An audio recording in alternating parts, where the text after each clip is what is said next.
How to use the forgot email or password in Rockstar Games. First things first is open up your Rockstar Games launcher or even access it via the web version. So on this video, I'm going to be demonstrating on their official site.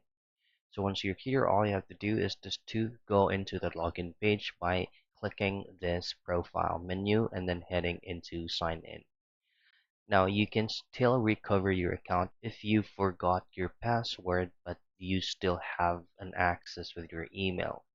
So all you have to do from here is just enter your email address associated with your Rockstar Games account and then click this forgot your password. Now enter your email address once again and then hit on reset password. Now there's going to be a details that will be sent out through the email address that you typed in here.